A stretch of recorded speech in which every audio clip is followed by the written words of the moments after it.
Bonsoir. Bonsoir Marie-Angela, tu vas bien? Ça va bien, merci. Et toi? Super, très bien, en pleine forme. Je te propose qu'on attende juste quelques minutes le temps Oui, que tout le monde se super, connecte super. et on se laisse voilà, quelques minutes avant de se lancer. Parfait, parfait. Est-ce que tu me vois bien? Je Donc, te je vois que c'est un vois peu... très bien. Je Ok, te on vois peut très bien. commencer. Donc, c'est la première fois. Voilà, j'essaie d'éclairer un petit peu. Voilà. Bienvenue à tous ceux qui se connectent. Bonsoir. Hello Léa, hello Sophie. Bonjour à tous. Bienvenue sur ce live proposé par la Vie Kintsugi. On se laisse quelques petites secondes encore pour laisser arriver toute la communauté. Bienvenue Alex.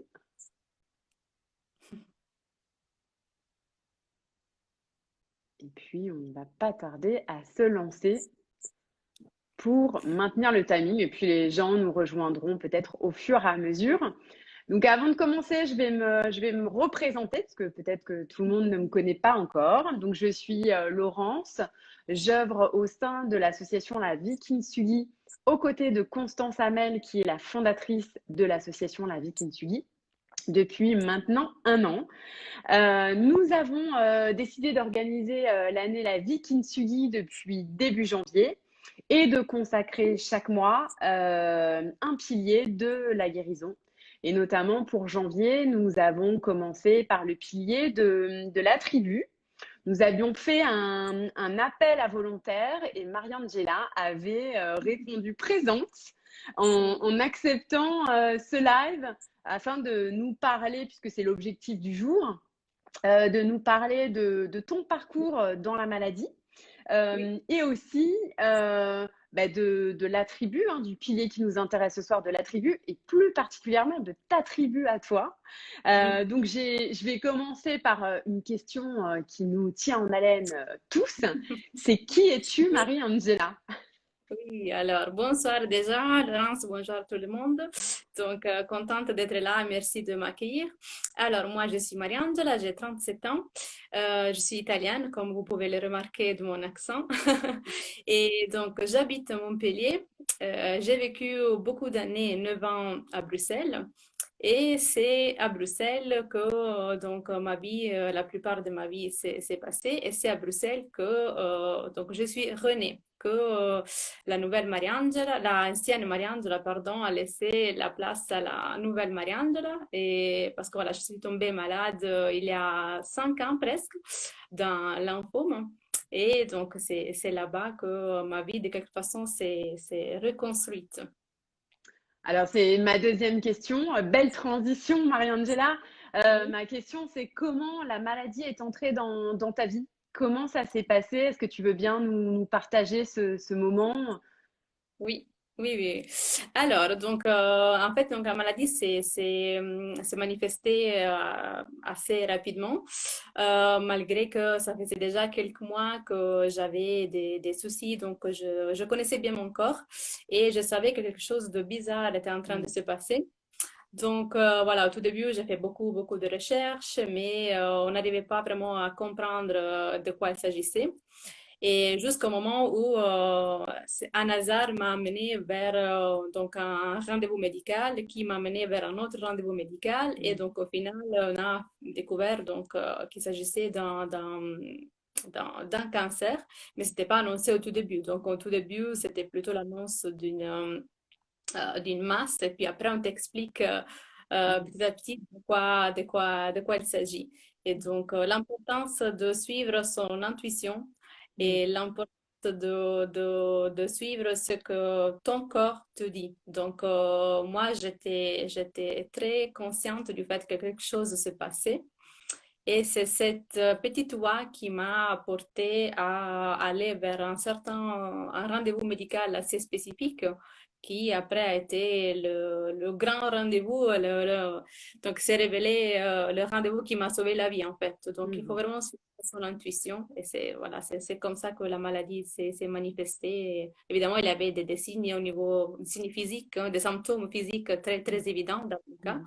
Mais voilà, chaque cas est différent, donc je ne suis pas là pour expliquer les Mhm. symptômes parce qu'après, ça peut créer de la panique, Bien sûr, évidemment. bien sûr, bien sûr, tu as raison. Chaque cas est différent, mais voilà. Donc, le corps a donné des signaux que j'ai arrivé à bien capter. D'accord. Et du coup, est-ce que tu as été accompagnée dans la maladie? C'est vrai que c'est le cœur Oui. de l'expertise de la vie Kintsugi. On est un collectif de coachs santé qui accompagnons dans la maladie, que ça soit au Mhm. niveau du patient, de l'aidant ou même du personnel soignant. Oui. Est-ce que toi, tu as eu cette chance de pouvoir être accompagnée, que ça soit par le corps médical ou des équipes voilà, Mhm. qui t'ont accompagnée dans la maladie?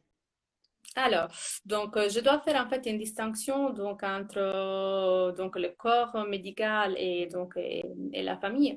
Donc, pour répondre à ta question, oui, j'étais bien accompagnée, mais pas au tout début, dans le sens que si on parle d'accompagnement au niveau psychologique, donc ça, j'en ai eu besoin après quelques mois. Donc, au tout début, j'étais tout à fait convaincue que j'étais capable de gérer tout ça, et Seul. c'était le cas. Mm. C'était le cas parce qu'on se sent fort, on sent qu'on peut puiser de son propre réservoir d'énergie. Mais après quelques mois, donc, j'ai eu besoin vraiment de me confronter avec un psychologue, donc de parler avec quelqu'un qui était externe de ma famille, de mon entourage. Donc, j'ai eu la chance, oui, d'être accompagnée et c'était un psychologue externe aussi à l'hôpital. Donc, pour moi, Mhm. c'était aussi important de sortir de ce contexte qui, malgré tout, était un contexte très sécurisant pour moi. Donc, Mhm. mais au niveau psychologique, j'avais besoin de voir quelqu'un au-delà du contexte hospitalier. Pourquoi? Parce que j'avais des restrictions très, très sévères au niveau Mhm. de ma vie sociale. Et donc, aller chez un psychologue, pour moi, signifiait aussi faire des sorties, faire une Mhm. petite de vie sociale. Et Mhm. donc, du coup, je ne voulais pas voir un psychologue à l'hôpital encore, parce que Mhm. j'ai passé pas mal de temps déjà à Mhm. l'hôpital. Mhm. Mhm. Après, au niveau du soutien de l'accompagnement médical, oui, je dois dire que j'étais très, très bien accompagnée. Donc, même si au début, donc avant de découvrir la maladie, j'ai eu l'impression d'être totalement seule à investiguer, à découvrir les symptômes, tout ça. J'étais une patiente active à Mhm. 100% dans la recherche de la compréhension de ce qui s'était passé avant les diagnostics. Mais après, j'étais super bien accompagnée par mes médecins qui m'ont prise en charge du début à la fin. Et ça, c'était super important. Donc, la relation de confiance qui s'est instaurée avec Mhm. le corps médical était à la base de mon processus vers la guérison, de Mhm. ma reconstruction et de ma résilience par la suite.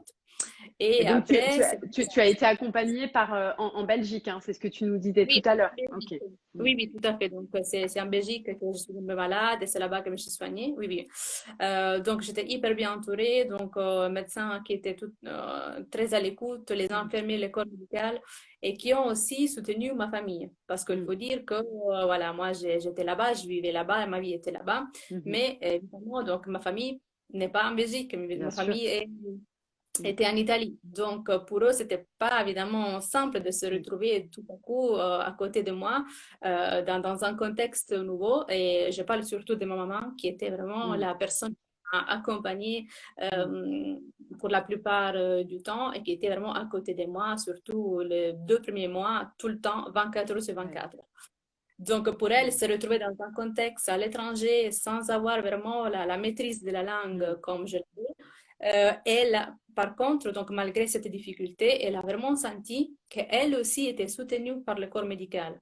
Ne fût-ce que pour un petit mot, un geste vers elle, elle comprenait que c'était vraiment un geste adressé aussi à l'entourage et donc un geste de soutien. Est-ce que vous voulez bien un café? Comment Mhm. allez-vous? C'est Mhm. vraiment important de prendre en compte que le malade, la personne malade, a besoin aussi de quelqu'un, Bien sûr. d'un proche qui Mhm. l'accompagne. Le proche doit être aussi mis en valeur dans ses parcours.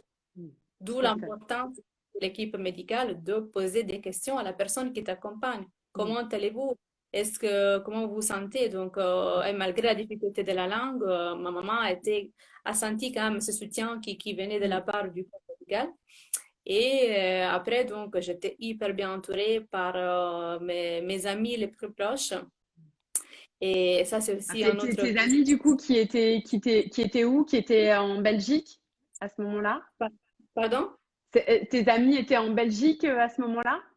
Ben, les Ce- ce- amis, en fait, oui, mes amis Ouais. les plus proches qui vivent en Belgique, oui, bien sûr, oui. Oui. Mm. Donc, oui, c'était vraiment les amis les plus proches qui vraiment habitaient dans ma même ville, à Bruxelles, donc, notamment.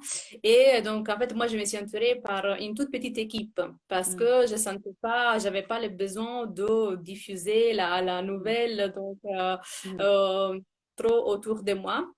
Malgré que voilà, maintenant j'arrive à le faire, mais il y a presque 5 ans après. Donc, il y a Oui, tout oui. un Un processus. Voilà. processus. Mm. Voilà. Donc, chacun, en fait, décide d'en parler à un moment précis dans la vie. Chaque patient est dans son temps, chaque patient est dans sa temporalité. Donc, chacun décide comment gérer et partager son histoire. C'est un Mm. processus personnel. Et donc, moi, j'étais hyper bien entourée par mes amis les plus proches qui ont été à côté de moi, très à l'écoute. Et sans eux, je ne sais pas comment j'aurais fait. Donc, j'étais hyper bien entourée. Et alors c'est marrant parce on a fait un post il y a pas très longtemps qui a d'ailleurs eu beaucoup de succès. C'est parfois face à la maladie, on tout de suite ben, d'apprendre que son ami, son conjoint est atteint d'une maladie. Bah, parfois on ne sait pas forcément quoi dire, quoi faire. Est-ce qu'on doit ignorer? Est-ce qu'on doit... Donc, quelle a été la réaction de tes amis à l'annonce de la maladie? Comment ils ont Oui. géré et comment ils t'ont soutenu? Parce que soutenu, ça veut tout et rien dire. Soutenir quelqu'un, ça veut tout et rien dire.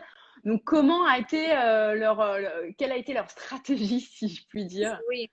Oui, oui, bonne question, merci, parce que c'est un point qui me tient vraiment à cœur.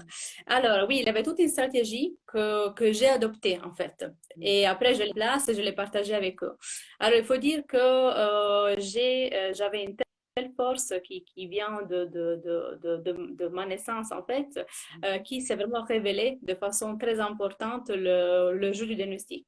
C'est ce jour-là où il y avait mon compagnon de l'époque, ma maman évidemment qui était à côté de moi et mes trois copines les plus proches qui sont venues en urgence à l'hôpital.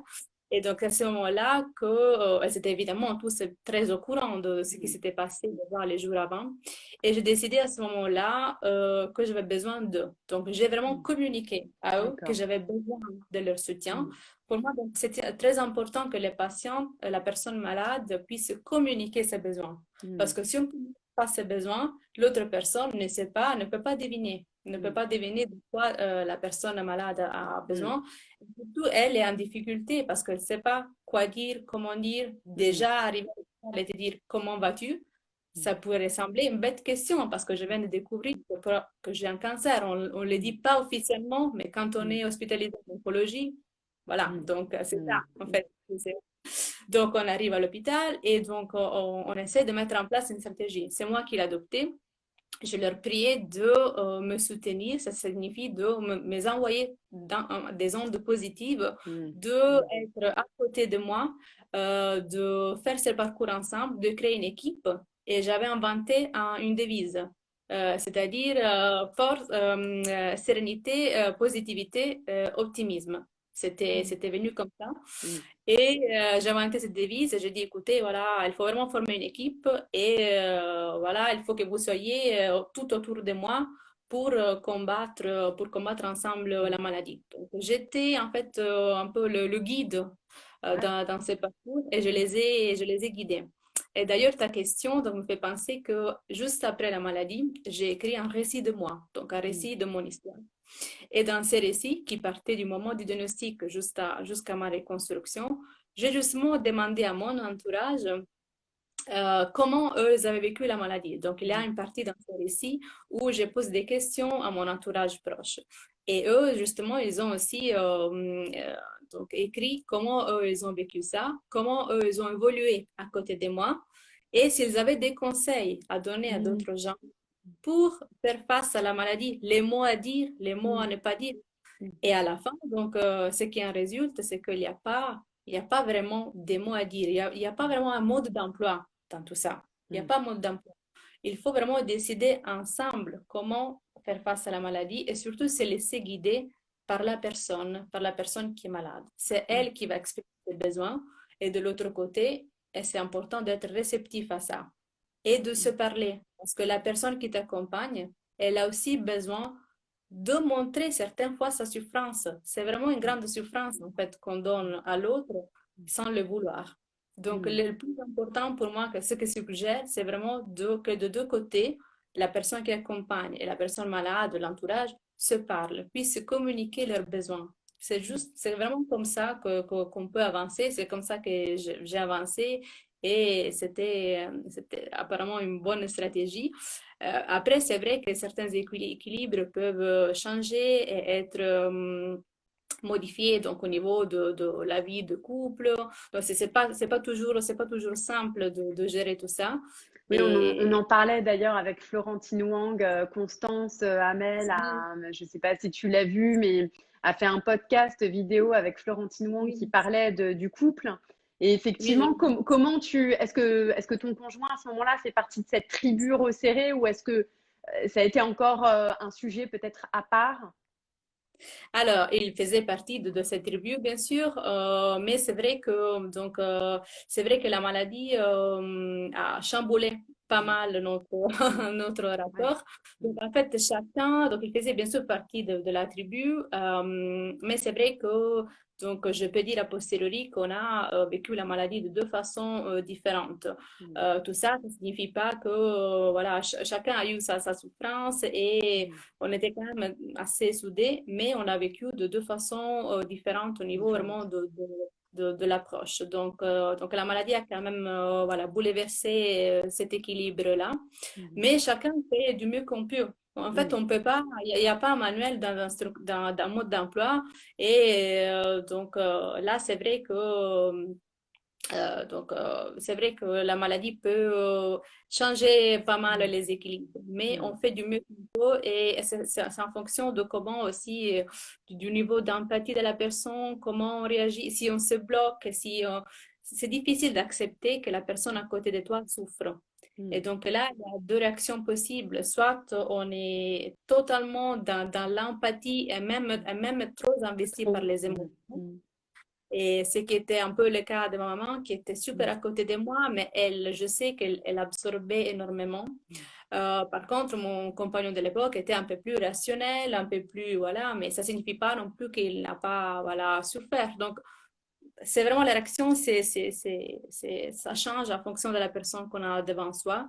Et c'est vrai que les équilibres, oui, sont bouleversés. Mais c'est ça aussi une expérience, en fait, de vie. La maladie t'apprend aussi vraiment à mieux te connaître et à mieux connaître les gens que tu as autour de toi. Ah, c'est drôle hein, parce que finalement, tu nous expliques que finalement, tu as géré la maladie un peu comme un chef d'entreprise Oui, en opérant une stratégie, en communiquant et finalement en répartissant les rôles à ta tribu. Donc, c'est très inspirant ce que tu nous dis. Finalement, aujourd'hui, tu as beaucoup travaillé sur toi et sur la maladie. Le sens de la maladie, qu'est-ce que, effectivement, tu as opéré des changements, tu en parlais tout à l'heure. Concrètement, qu'est-ce que ça t'a permis d'opérer dans ton quotidien aujourd'hui, que ça soit tant en termes professionnels, relationnels, personnels? mhm. Ben, alors, déjà, il faut dire que pendant la maladie, en fait, m'a aidé à changer un peu mes priorités au niveau de le besoin de retrouver le côté humain dans tout ce que je faisais. Et donc, déjà pendant la maladie, j'ai commencé à opérer cette transition vers le monde de la santé. Je me suis intéressée de plus en plus au monde de la santé, notamment donc l'oncologie. Et après, j'ai décidé de créer une association pour les patients atteints de lymphome en Belgique, qui s'appelle Action Lymphome Wallonie-Bruxelles. Et en fait, est une association qui est née par un besoin, surtout des médecins, de regrouper d'autres patients et de créer un espace d'échange et de partage. dans la partie francophone de la Belgique où il manquait une association au niveau francophone. Et donc là, j'ai pris l'occasion de rassembler d'autres patients et de créer cette association qui manquait en Belgique dans la partie francophone. Donc voilà, j'ai créé cette association qui est en pleine phase de développement avec d'autres collègues et on avance surtout pour accompagner les patients, pour créer un moment d'espace, un moment d'échange et de partage d'expériences. Donc ça, c'est mon grand objectif. C'est vraiment la façon pour moi de transformer l'expérience de la maladie en quelque chose de positif dans les pays qui m'ont sauvé la vie. Ça, c'est quelque chose à laquelle j'y tiens. C'est un peu ce qui me lie encore à Bruxelles. C'est cette association pour des patients qui, comme moi, affrontent aujourd'hui la maladie. Et du coup, Après, comment tu t'organises? Parce que du coup, aujourd'hui, tu es à Montpellier, puisque ça a été oui, aussi l'un de tes oui, changements que tu m'as oui, confié. On en reparlera dans quelques instants. oui. Mais du coup, comment tu arrives à allier Bruxelles-Montpellier? C'est pas tout près, tout près. Non, c'est pas tout Donc, fait. comment tu organises? Vous faites des zooms? Vous faites comment? Ouais, vous faites tout Oui, en. oui, oui, Mm, mais en fait, donc, le grand développement de l'association est né juste presque il y a un an. Et mm. donc, au moment aussi En de plein. cette crise, voilà, en Mm, plein crise. Donc, en fait, cette crise pour moi a été de quelque façon favorable, mm, si je peux le dire, mm, parce que grâce au distanciel, j'ai pu continuer à gérer ces projets en plein phase de développement il y a un an. Et donc, pour le moment, donc, c'est à distance. Et puis après, qui sait dans l'avenir si ma présence sera demandée de nouveau à Bruxelles mm. pour bien gérer le projet sur le terrain. Donc maintenant, c'est vraiment à distance. Et après, donc, je suis justement à Montpellier pour une raison, comme tu disais de réaliser un de mes rêves, de habiter au sud de la France. C'est un vieux rêve. Ayant étudié les langues, et le français en premier lieu, voilà, on imagine toujours la France, au sud de la France, la Provence, et je suis presque en France. Et donc, j'ai eu l'idée de réaliser finalement mon rêve. Et c'est un peu ça grâce à la maladie, dans le sens que la maladie te fait vraiment reconnecter à tes besoins les plus profonds. Mm, mm. Et un des rêves, c'était pour moi de vivre au sud de la France. Et finalement, j'avais trouvé l'occasion de réaliser ce rêve. Je suis venue ici où j'ai recommencé ma vie professionnelle et maintenant je suis devenue étudiante de nouveau à 37 ans et donc je suis une formation à la faculté de médecine qui est basée sur le partenariat patient-soignant dans le but justement de mettre en valeur l'expérience des patients dans les parcours de soins et co-construire des parcours de soins avec les médecins et pour mettre en valeur l'expérience du patient et aider d'autres patients à mieux vivre leur maladie au quotidien. Donc, Super. voilà. Alors, tu as plein d'objectifs, hein, on le voit, mais quels sont il y a l'association, il y a aussi ce nouveau statut estudiantin Oui. que tu as. Mais concrètement, quels sont tes projets aujourd'hui? Quelles sont tes envies, peut-être des choses que tu n'as encore pas réalisées et dont tu te dis, bah voilà, ça va être aussi, ça va faire partie voilà, du changement Mhm. du ou des changements que je vais pouvoir opérer dans ma nouvelle vie, entre guillemets, si on peut Oui. dire. Mhm. Voilà, quels sont tes projets à venir? Alors, les projets à venir, oui, mis à part donc l'association, qui pour moi est un grand projet parce que Mm, moi je la vis vraiment comme presque une mission de vie. mm, Je ne vais pas trop exagérer, mais à vrai dire, c'est vraiment comme ça. Donc, c'est vraiment quelque chose qui me motive du fond de mon cœur. mm, C'est mes tripes qui parlent. mm, Et donc, le développement de ce projet me tient vraiment à cœur. Et après, donc, ce qui fait partie encore de mes rêves, c'est vraiment de créer ma carrière vraiment dans le domaine de la santé, dans le domaine du cancer, donc de l'oncologie, et pouvoir justement mettre mon expérience au profit d'autres patients au niveau professionnel. Donc, c'est tout un cheminement, c'est un cheminement au niveau professionnel que j'envisage maintenant mettre vraiment en place et bien définir, parce que de quelque façon, je fais une sorte de reconversion professionnelle. Toute autre formation, j'ai un master en traduction, donc, mais l'ancienne moi fait encore partie de moi, dans le sens que ne change pas. Donc, la passion pour les langues, la traduction, ça m'appartient, c'est moi, c'est toujours moi. Mais j'ai de nouvelles bases. Disons que j'ai construit presque nouvelle identité ou une nouvelle version de moi. Et cette nouvelle version de moi, c'est